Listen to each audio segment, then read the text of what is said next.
ရှယ်တို့ဒီနေ့မှာဆိုလို့ရှိရင်เนาะရှယ်တို့၄ရက်မြောက်နေ့ရောက်သွားပြီပေါ့เนาะ၄ရက်မြောက်နေ့မှာရှယ်တို့လေ့လာရမယ့်အကြောင်းအရာလေးတွေကလေ့လာရမယ့်စကားလုံးလေးတွေကကြတော့ပထမဆုံးတစ်လုံးတုတ်စောဟုတ်ပြီเนาะတုတ်စောဆိုတာကြတော့စာဖတ်ခြင်း reading ပေါ့เนาะဒါအပြင်းပြေစာဖတ်ခြင်းပုံစံမျိုးကိုပြောတာပေါ့เนาะ제 취미는 저의 와드나가로 독서예요. 사파다바래. 다. 게다 솔루션 드마노 가을은 독서의 계절이라고 합니다. 사우가로를 사파다보노 이 사파다에 야디로랑 별 야디로 커바래 야디로 뼈바래 보노 사우니마 사우리 까이요. 동네에서 약과 보노 동네 사람들은 약과해야 루리가 모두 알롱아 친정납니다. 캠보 가운데 보노 진이 보이래 우리 동네 나로 약과의 입구에는 웬마 보노 큰 찌마래 나무가 뜻뱅아 있어요. 시발에 동네에 약과네 둘아서로시 마을 가래 약과 빼보노 허비 아들로시 제우다지네 나도 과자로 동아리ဆိုတာကြတော့အတင်းအဖွဲအစည်းကိုပြောတာပေါ့နော်ကျေရိုအတင်းအဖွဲအစည်းကိုပြောမယ်축구 동아리에 이ဘောလုံးပေါ့နော်ဘောလုံးအဖွဲ့ထဲမှာဘောလုံးအဖွဲ့ကိုတဲ့가입하고 싶습니다တဲ့ဝင်ခွင့်ရခြင်းနဲ့တဲ့우리 학교에는ငါတို့ရဲ့ကျောင်းမှာတော့영화 동아리가 없습니다 이ရုပ်ရှင်အဖွဲ့ကမရှိဘူးပေါ့နော်ရုပ်ရှင် club မရှိဘူးပေါ့နောက်တစ်ခုဒုံအန်းဆိုတာအတော်အတွင်း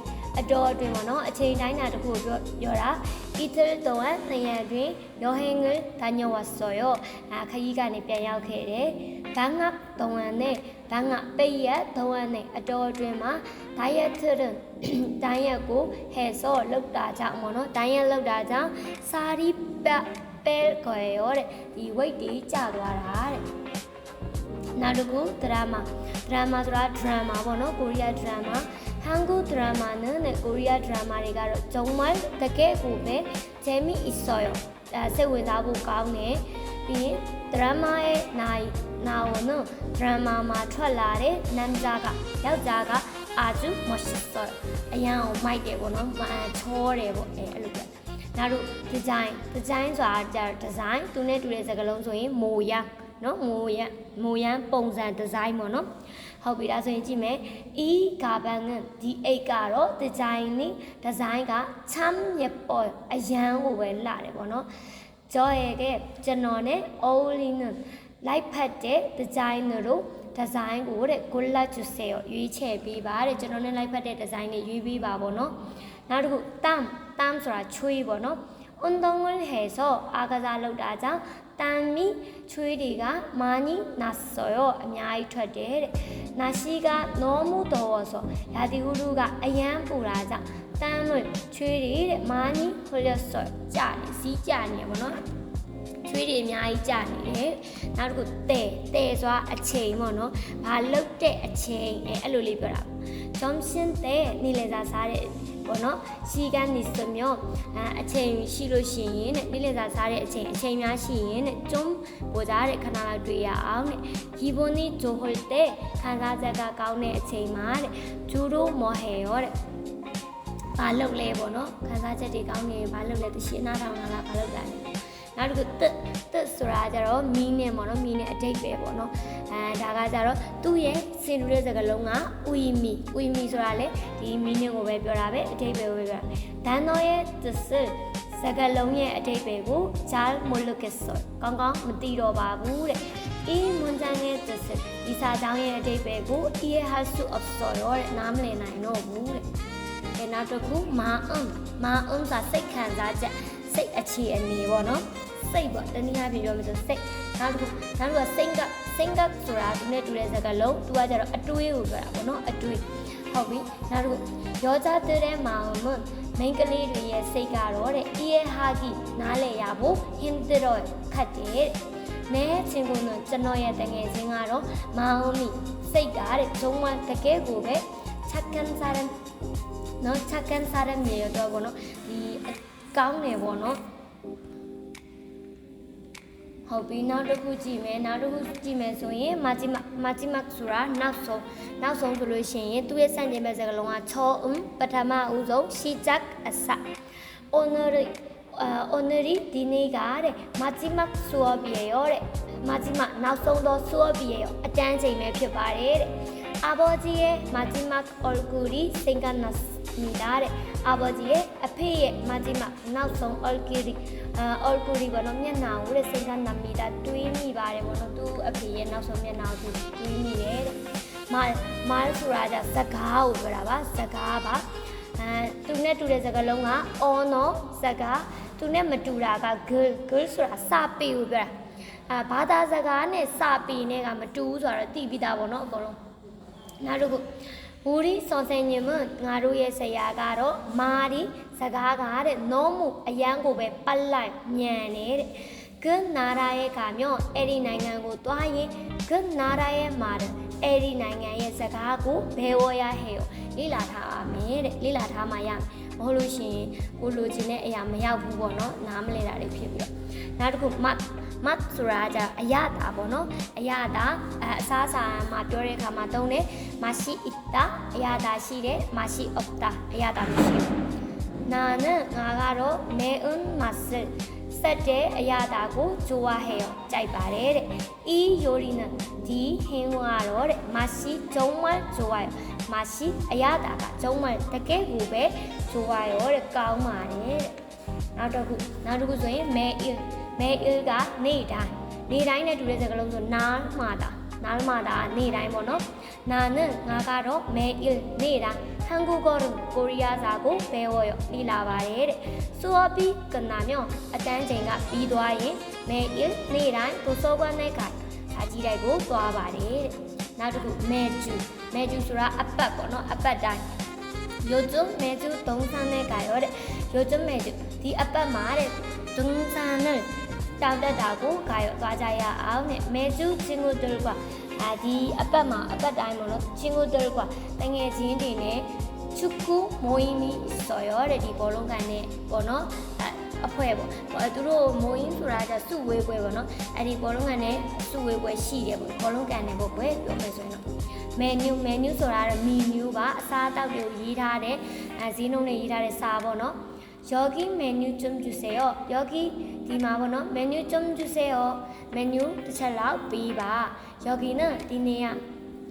가로래 점심 메뉴가 디 점심 니레사보노 아사사리의 메뉴가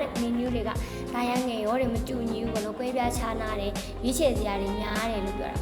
နောက်တစ်ခု memo ဆိုတာကြတော့ဒီကျဲတို့မှတ်ဉာဏ်ပေါ့နော်မှတ်ဉာဏ်အတိညာကိုဒီကျဲတို့ပြောပါတယ်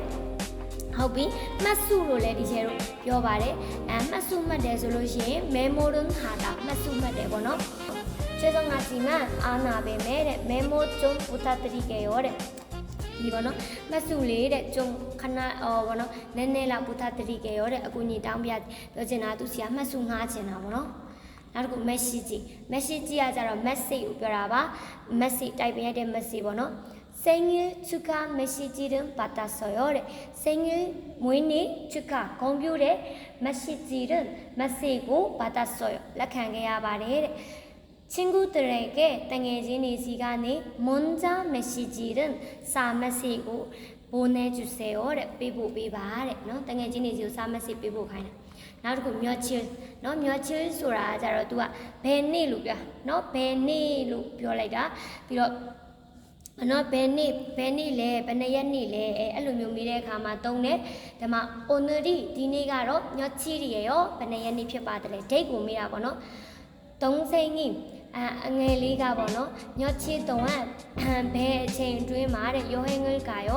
ခရီးသွားတာလဲတဲ့ဘယ်အချိန်တော့ခရီးသွားတာလဲအဲ့လိုမိလိုက်နောက်တစ်ခုညောင်းကျော်နော်ညောင်းကျော်ဆိုတာကျတော့အခါကြီးရက်ကြီးတွေကိုချေတို့ပြောတယ်နော်အခါကြီးရက်ကြီးညောင်းကျော်တယ်နော်အခါကြီးရက်ကြီးမှာမို့သူအားလုံးကတဲ့ဘိုးရငယ်ကရောအိမ်ပြန်တယ်မွေးရမေပြန်တယ်ပေါ့နော်ဒါဆွန်နာကွာနော်ဆွန်နာဒီချေတို့ဒီပေါ့နော်နှစ်သက်ဒီဆွန်နာဆိုတာဒီချေတို့ပေါ့နော်ဆွန်နာနှစ်သက်ကူပွဲတော်နဲ့ပေါ့နော်ချူဆော့ကဒီကောက်တဲ့စာပွဲတော့ကတော့ဟန်ကုတ်ကကိုရီးယားရဲ့ 대표 명절이에요. 이 대표 명절이요. 그때 오마 가지 예 집에 피바래 보노. 호비라 소인체로 하고 사지 밤에.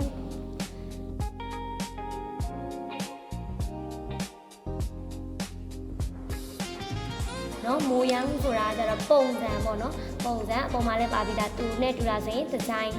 ပေါ့နော်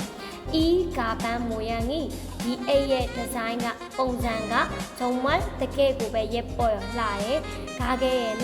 사이마의 여러 가지 묘묘도 모양의 ပုံစံနဲ့ 모자들이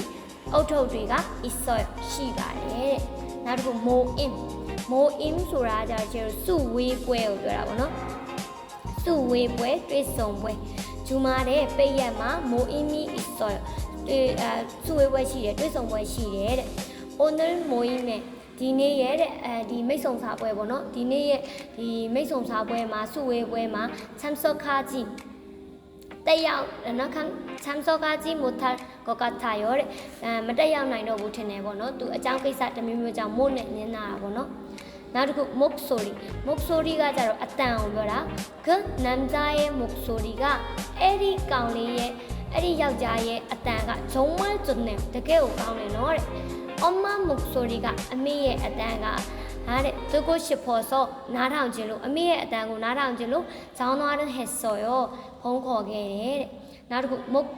목적 소라자 제일 이해자 번호 다자 목표 소라래 이해자 번호 둘에서가 로마 이 글은 디사 빠이고래 쓴 목적이 이해하래 이해자가 뭐예요? 봐봐래 목적은 이루기 위해서 노력할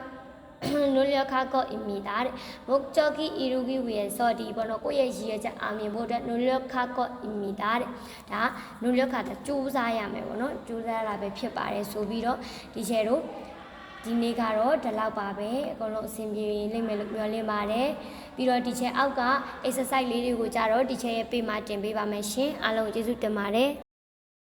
နောက်ထပ်လည်းအခုလိုမျိုးဗီဒီယိုလေးတွေထပ်ပြီးတော့တင်ပေးသွားမှာမို့လို့မျိုးရဲ့ YouTube channel လေးကို like and subscribe လေးလုပ်ထားပေးဖို့မမေ့ပါနဲ့အောင်နော်အားလုံးကိုကျေးဇူးတင်ပါတယ်ရှင်